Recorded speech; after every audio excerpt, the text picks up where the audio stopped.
Good morning and welcome to the new edition of Dr. Lamba's Awakening Call. This is a special Saturday edition. You must have heard very often what a bad idea. Whenever you say something, people come up with this observation. What a bad idea. And as a matter of fact, the reality is that you need to have bad ideas. Amazed? Well, that's the reality.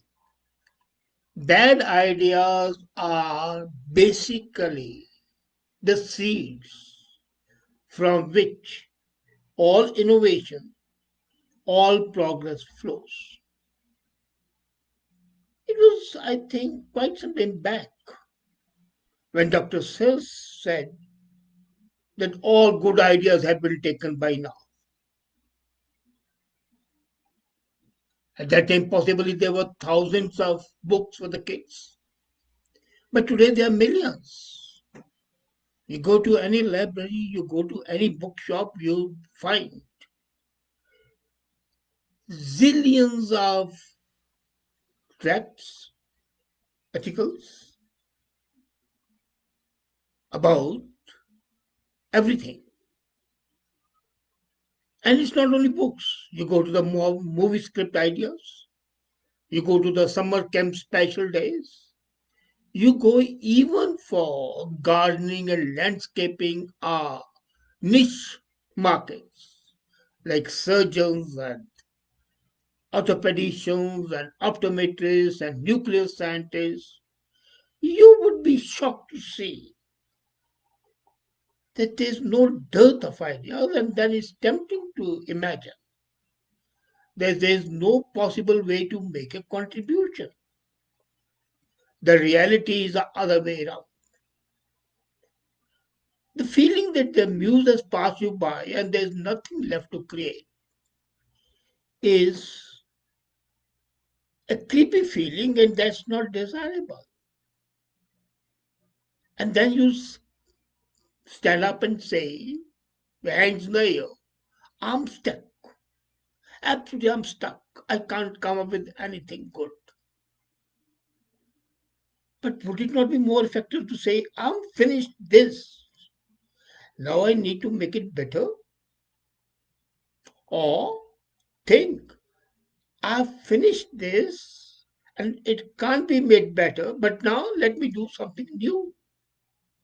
Because look at all I've learned.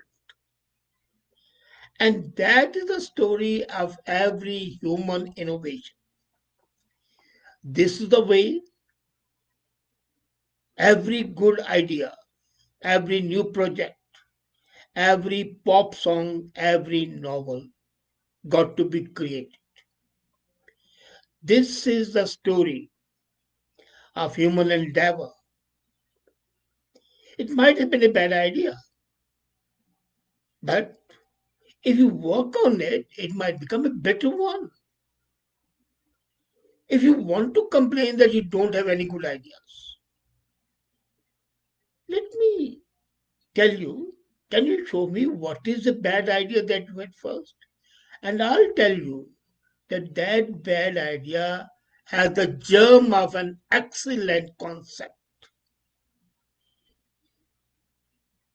The point is that we always forget and we do not bother to know what good ideas are. And that is nobody's fault but our own. If we know that whatever ideas we have are our own ideas. Now imagine, I'll tell you the story that one king organized a beauty contest for the kids. And the judge was a lady, and she selected her own kid, who was possibly the ugliest kid. The king was amused and he said, look here, you have chosen this kid who is ugliest. She says, but look at him from my eyes. He's my child. And for me, he is the loveliest child in the world. So same is about your ideas. The problem is that you act like a stepmom, the proverbial stepmom. You do not take care of your ideas and throw them. That's not the way things to be done. Befriending your ideas, however bad may be, is a useful way forward. Those bad ideas are not your enemies. They are the essential steps on the path to better ideas. And the smallest viable breakthrough can be through those ideas. Could you rewrite one paragraph of Fahrenheit 451, that famous book, and make it better than Ray Bradbury's version? You have seen the screenplay The Matrix. Could you write one new page for that screenplay? You are listening to clarinet and you find a false note. Can you play just one note on the clarinet that's worth listening to? So why not try that? But instead of focusing on the masterpiece, ask yourself, what's the smallest unit of the available genius? And you would find there's always one small item, some small unit that's available. That may not be full bloom genius, but that has the germ of genius.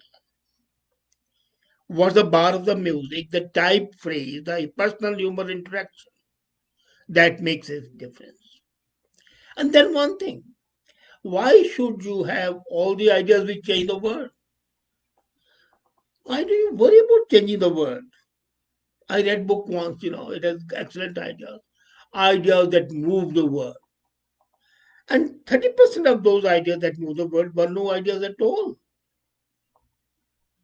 What you have got to do is focus on something worth sharing. If a thing is worth sharing, it's worth talking about. It's worth writing about. How small you can make it is immaterial. But can you do something you are proud of? That is material.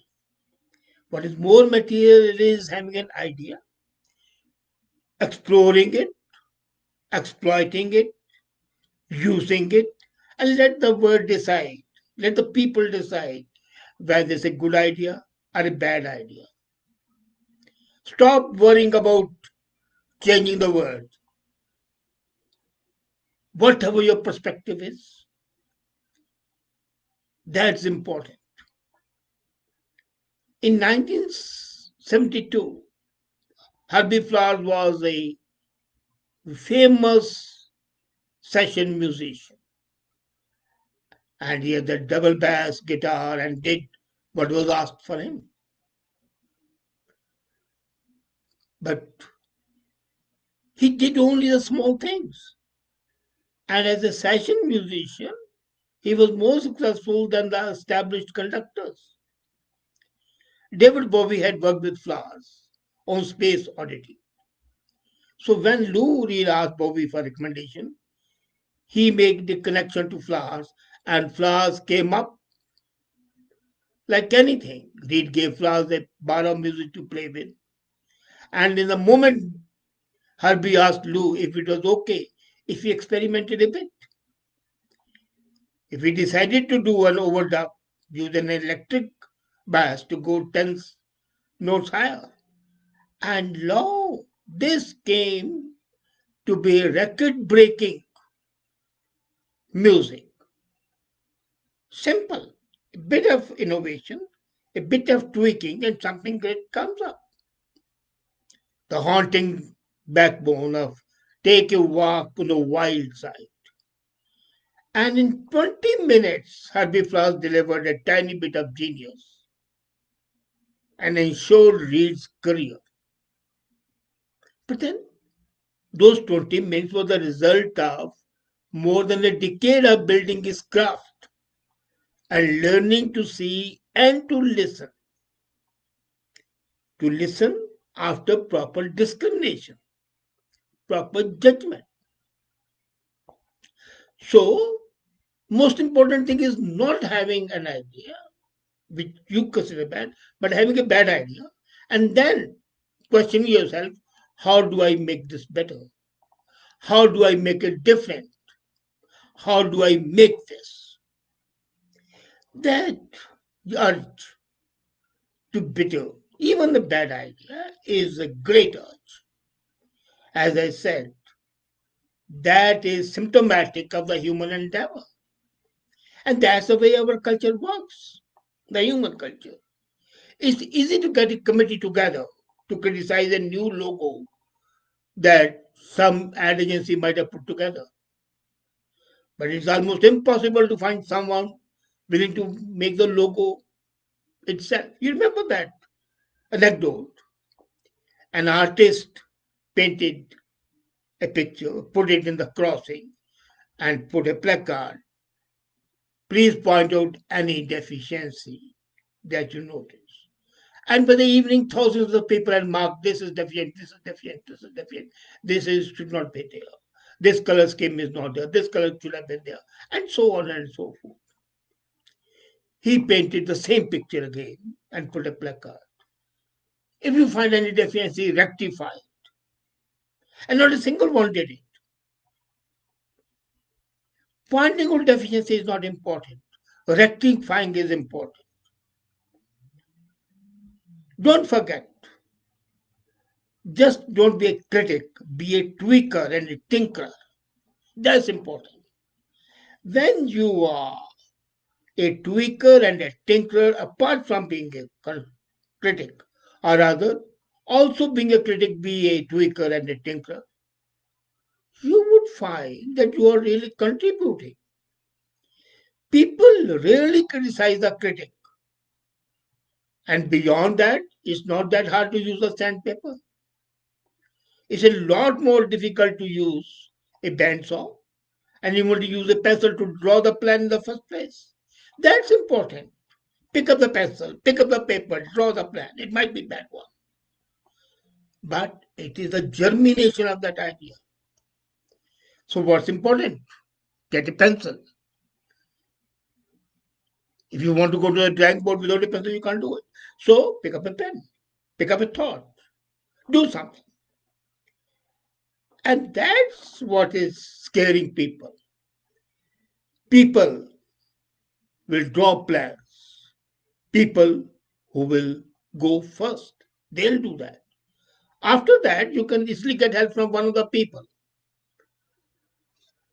That's not important. Then you are a member of the team. You're not a leader. But if you want to be leader, then you have got to take up the pencil and start scribbling. And then let me tell you, no one wants to make a lousy work. When you make it good or even great, it is because you started. It's starting which is important. Well begun is half done. And which is not well begun, but it's begun, it's at least quarter done. Better than not doing anything at all. The question is, how do you judge your work? It might be a trap to ask somebody else if your work is any good. That is never done. Don't let others judge your work. Be your own judge, be your own critic. The problem is when you go by the judgment of the others who may not be on the same wavelength. Their perceptions differ, their thoughts differ, and they cannot perceive with your eyes. The rain falling might look to you, if you are in a sad mood, to be the tears of the nature. But to the parched earth, it is manna from heaven. So, you might be tempted to judge good by commercial success. That's not important. Or you want to judge a picture, you judge it from the feedback by the gatekeeper. So many people came. It might be a lousy picture. When was Harry Potter not good when it was rejected by 12 publishers? Everybody must have said, well, how bad the book would be. Nobody will read it. 12 publishers already rejected it. And then one body, one publisher published it, and it became a worldwide phenomenon. So who was wrong? The writer or the publishers who rejected it? Or the publisher who had the idea, well, this is different. Let me do it. If I lose, I lose. But if I gain, and you know what he gained, so it's not important. You have got to see that the goods need to be defined before you begin. If your idea is good, what is it for? Who is it for? If it edifies you and you think that your thoughts are being explained, go ahead. If it achieves its mission, it's good. If it doesn't, hammers don't fall. You have done your job. You have created something. People may not like it, but then they might come with somebody, some discerning eye who can see the beauty in that. Yes, there would always be a gap between good and as good as it could be. Your effort should be at a second stage to bridge that gap. But also remember, you can never always bridge it. Protecting your perfect idea. The bad idea can be a perfect idea. How much help would you need if you have something special, something unseen, something yet not discovered? You won't run out because this is not your only shot. And remember, there is no perfect idea. Just the next thing has not been shipped yet. No one is keeping you from posting that video. No one is keeping you from blogging every day. No one is keeping you from hanging your artwork. The only thing you've got to do is go to the next step and take action. Remember, bad ideas are the seeds that can blossom forth. Be an ugly duckling, no harm in that, because even as an ugly duckling, you are doing something, and that is what is important. Be creative, be yourself, and authenticity does not require you only to have good ideas, because bad ideas are transformative ideas. They are epoch making, they are path breaking. So don't reject an idea because it's bad, exploit it. You might be on the cusp of being a celebrity. Thank you.